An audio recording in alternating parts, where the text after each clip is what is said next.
Assalamualaikum, kembali kita bersiaran di channel Comel Bak Hang. Dah lama dah rasanya akak tak share resipi kan. Okey, kali ni akak nak share resipi kari lipat pusing. Actually sebelum ni akak pernah share resipi tu, tapi tak in detail lah. Ni baru ada masa nak edit gambar apa semua kan. So kita start lah nah. Okey, untuk awalnya kita buat inti lah. Hari ni akak buat inti sardin. Jadinya macam biasalah, bawang merah, bawang putih, cili padi, cili hidup. Kita selalunya akak memang guna kisar kering. Senang kan. Dia tak hancur sangat, dia tak gunakan air banyak. Jadinya okey. Yang cili hidup tu kena buang dia punya biji, jangan lupa. Sekali lagi kan, dalam inti tu penuh dengan biji pula. Jadi tak syok lah kan. Kita tengok pun tak syok inti dia. Kita makan tergigit biji cili tu kan. Kita buang dululah dia punya biji dia tu. Kalau cili padi tu tak perlulah, sebab biji dia kecil-kecil je kan. Biasanya kalau inti sardin, akak akan guna guna kuantiti bawang yang banyak. Sebab bawang ni yang bagi sedap dia kan. Bawang memang banyak akak pakai. Jadinya selalu akak gunakan kalau sardin Fatimah, cak ayam brand, ataupun sekarang ni ada Adabi kan. Kita gunalah mana-mana yang kita rasa nak gunalah. Ikut keselesaan masing-masing. Brand tu tak penting. Okey, janji kita buat tu dengan bersih kan. Macam tu lah. Lepas tu okey, inti tu, sardin tu, dia punya tulang dia buang. Kita belah. Lepas tu tulang dia buang. Okey, sekarang kita panaskan minyak dan kita tumis bawang besar yang kita dah iris tu. Bila dia dah layu naik bau tu, kita masukkan bahan kisar. Bahan yang kita kisar tadi, bawang merah, bawang putih, cili padi, cili hidup. Kita tumis sampai dia naik bau. Lepas tu nanti kita tambah bawang lagi. Inti sardin ni memang banyak guna bawang. Banyak bawang lagi sedap.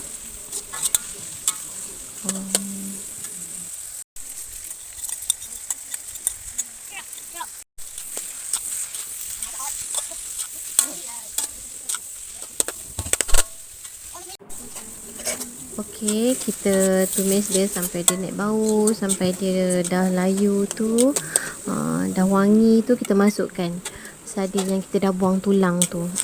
Dia punya kuah asingkan tau. Bila kuah masuk, nanti dia inti tu dia lembap sangat. Jadi tak sesuai untuk kita nak buat frozen ke apa ke, takut inti tu tak tahan lama. Jadinya akak memang kalau buat dia punya kuah sos sardin tu akak buang je, tak guna pun. Okey, kalau kita tengok dia dah sebati apa semua kan, dia punya sardin dah hancur, dah orang cakap dah elok dah. Lepas tu kita masukkan garam, serbuk perasa sikit. Ikutlah, kalau ada orang suka letak serbuk perasa, ajinomoto ke, serbuk ikan bilis ke, ikutlah, masukkanlah, nak tambah sedap kan.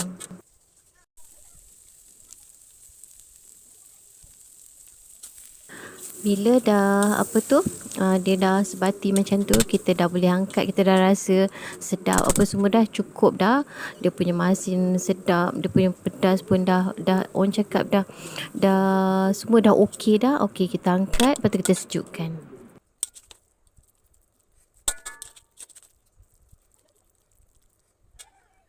Okay, sekarang kita buat adunan kulit dia.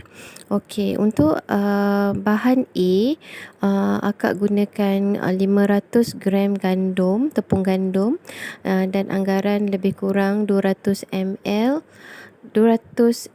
air. Okey, ini untuk adunan tepung dengan air. Okey, adunan dia macam biasa. Kita kat sini akak minta maaf lah, sebab tak buat untuk video untuk nak adun kulit dia. Akak cuma yang dah siap je sebab akak pakai mixer sebenarnya. Okey, untuk adunan air dengan gandum, air dengan tepung, masuk air sikit-sikit. Bila dia dah uli. Sebenarnya uli pakai tangan pun okey juga, tapi akak selalu buat kuantiti banyak, akak gunakan mixer. So masukkan tepung, lepas tu garam sikit, lepas tu buh air sikit-sikit melekat kat tangan. Lepas tu kita gaul sampai jadi dough dan tak lekat di tangan. Itu untuk adunan A, untuk adunan tepung dengan air. Lepas tu kita asingkan, kita letak dalam bekas, kita rehatkan dia dalam setengah jam. Okey, untuk adunan B pula, tepung gandum lebih kurang dalam 300 gram, dan margarin dalam 200 gram. Lebih kurang lah macam tu. Sebab akak selalu anggar-anggar je, agak-agak je. Lepas tu sama juga, buat mula-mula kita uli. Kalau macam yang tepung dengan margarin ni, kita tak payah nak buh sikit-sikit lah, kita terus buh letak. Lepas tu kalau kata kita jadikan dia dough, dia dah lekat elok tu, okey, tak apa. Kita sama juga macam yang dough pertama tu, kita rehatkan dia setengah jam sebelum kita nak uli dia. Lepas tu okey. Untuk bahan yang C ni, untuk tepung untuk tampung dia tahu. Untuk nanti tengoklah yang ni kan, yang akak akan buat nanti. Untuk tampung tepung tu, dia tepung gandum anggaran lah dalam 200 gram. Lepas tu sikit margarin, lepas tu sikit air. Buat juga macam nak buat dough sampai dia tak lekat lah, dia jadi elok tu. Lepas tu nanti kita buatkan bulat kecil-kecil. Nanti akak tunjuk lah macam mana nak buat. Untuk dough yang kita dah rehatkan tu, dia akan lebih lembut. Dia keadaan dia lembut tau, dua dough ni. Yang dough margarin tu dia tak adalah lembut macam dough tepung dengan air tu. Tepung dengan air tu dia lebih lembut. Okey, sekarang ni kita bahagikan beberapa bahagian. Okey, dough air tu kena lebih besar daripada dough margarin. Lepas tu kita canai, kita masukkan dia kat tengah-tengah. Lepas tu kita buat dia elok-elok lah. Lepas tu kita canai dia. Canai macam mana yang akak tunjuk dekat video ni lah, ikut step-step dia. Itu untuk jadikan dia punya pusing dia tu kan cantik. Dough ni dia lembut tau. Kita tak perlu nak tekan-tekan guna tenaga yang kuat tu kan. Tak perlu. Dia sebab dia punya dough dia lembut kan. Okey, yang untuk lapisan pertama ni kita tak perlu nak canai dia nipis sangat. Ni agak-agak orang cakap dah boleh nak gulung dia tu. Okey, kita dah boleh gulung dia. Okey, kita gulung dia sampai habis tu. Ni step pertama. Okey, kemudian kita canai lagi. Ini step kedua dia. Kemudian yang ini kena nipis sikit. Yang ni kena nipis. Sebab yang ini yang untuk nak menjadikan dia pusing dia tu lagi cantik. Okey, kat sini akak nak terangkan, kalau dough yang kita buat tu besar kan, macam yang akak buat tu besar, consider besar lah. Jadinya dia boleh dapat panjang tau. Kita canai tu boleh dapat panjang. Dia nipis dan panjang. Jadi bahagi kepada dua. Satu tu kita simpan dulu. Kita canai yang bahagian yang dough ada ni. Lepas tu canai nipis-nipis. Lepas tu kita gulung. Kemudian nanti kita potong-potong. Dalam ni boleh dapat dalam 15 kot rasanya. Macam tu. Ini untuk ini cara kari pap pusing untuk orang niaga lah. Dulu asal-asalnya akak belajar buat kari pap, dia tak semudah ni. Dia sebenarnya dalam dia lebih remeh, lebih leceh. Dia buat sebiji boleh dapat 2. Jenuh jugalah nak dapatkan kalau orang order berpuluh kan. Kalau yang style ni memang ni untuk orang niaga. Okey, lepas tu kita canai lah sampai habis. Yang mana ada baki-baki yang kita maksudnya macam satu doh yang besar Kak buat tadi tu boleh dapat dalam 30 biji kari pap macam tu.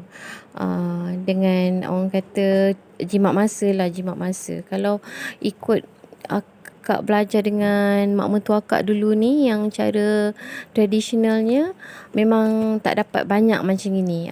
Dia macam dia buat sebiji kan. Sebiji dapat 2. Yang cara tu Kak dah tak buat dah lah sekarang. Tapi kalau dia punya pusing dia, kalau yang buat yang cara arwah mak mertua Kak ajar tu lagi cantik. Dia punya pusing lagi cantik. Yang ni pusing ni cantik tapi orang kata cepat. Sebab tu kalau yang akak belajar dengan arwah mak mertua akak tu, dia tak payah pakai tepung tampan tu, tak payah. Dia sebab satu biji boleh dapat 2 atau 3. Dia potong dia tebal. Jadi bila kita canai tu dia dah tutup. Dia tak perlu ada tampan. Jadi kalau yang macam akak buat sekarang ni, kena ada tepung untuk tampan dia lah, untuk tak keluar bila kita goreng nanti inti tak terkeluar. Macam tu. Okey, sekarang akak dah potong kan. Okey, nampak tak akak letak satu satu lapisan untuk tampan dia. Sebelum kita nak letak inti tu kan, kita gelik dia. Kita letak tepung untuk tampan dia. Lepas tu kita buatlah banyak-banyak tu sebelum kita nak buh inti. Lepas tu kita kelim lah. Selalunya akak memang akan kelim lah, sebabnya takut saat lagi kalau kita nak goreng dia, kalau kita tak kelim dia, dia akan terbuka. Kalau kita hanya bergantung pada acuan tu, dia akan terbuka. Kebiasaannya akan terbuka. Okey, kat sini akak nak ingatkan, kalau buat kari pap pusing ni, adunan dia doh kena sentiasa kita simpan dalam tempat bertutup. Maksudnya dia tak boleh terdedah dengan kipas. Kan kita buat kerja guna kipas angin kan. Akan kipas angin tu akan mengeringkan kita punya doh.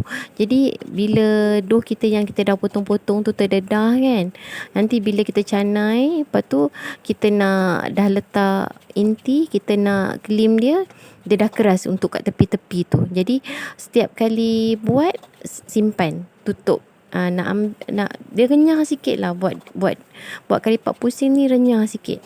Sebab tu harga dia agak mahal lah kan.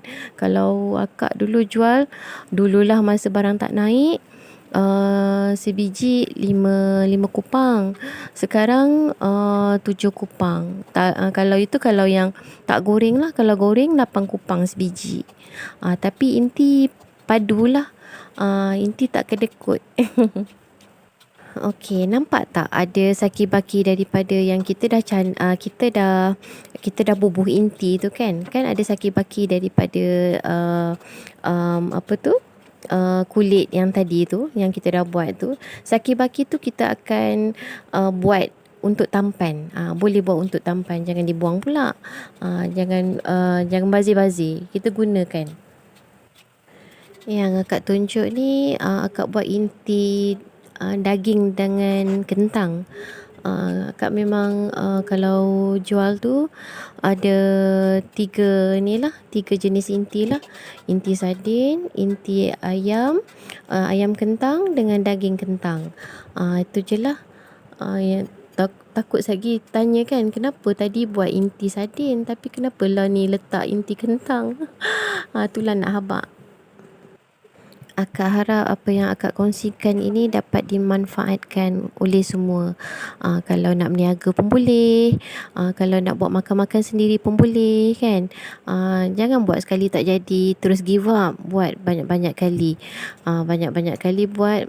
akan improve lah kan. Dia punya pusing dia lagi cantik, rasa dia lagi sedap kan. Kira-kira kalau macam tak reti nak kelim tu kan, pakai je lah acuan tu. Kat tepi tu sebelum nak tekan acuan tu, bubuh air sikit kat bibir dia tu kan, sebelum nak tekan tu kan. Bubuh air sikit. Jadi dia lekat lah. Akak malah nak renyah-renyah, nak letak air dekat doh tu kan, nanti tangan kita basah. Lepas tu kita nak pegang doh, dia melekit-lekit. Jadi akak tak suka macam tu. Akak lebih suka kelim lah. Kelim tu nampak macam traditional sikit kan. Macam tu lah. Okey, kalau dah siap tu boleh goreng ataupun bakar. Terpulanglah kalau ada orang suka bakar kan. Tapi akak dulu suka bakar. Sekarang ni akak pilih goreng lah sebab kos pun naik kan. Kalau bakar dengan elektrik lagi apa semua kan. So sekarang akak goreng. Goreng dia punya pusing tu lagi cantik lah. Tapi dia kena toast lah, toast minyak dia. Kita goreng kalau nak buat frozen untuk goreng. Okey, kalau nak buat frozen untuk goreng kan, goreng kari pop tu untuk setakat matikan tepung je, goreng sekejap je, tak perlu sampai kuning. Lepas tu kita toastkan minyak dia sampai dia sejuk, baru kita packing. Okey, hingga di sini dahulu perkongsian akak. Semoga dapat dimanfaatkan.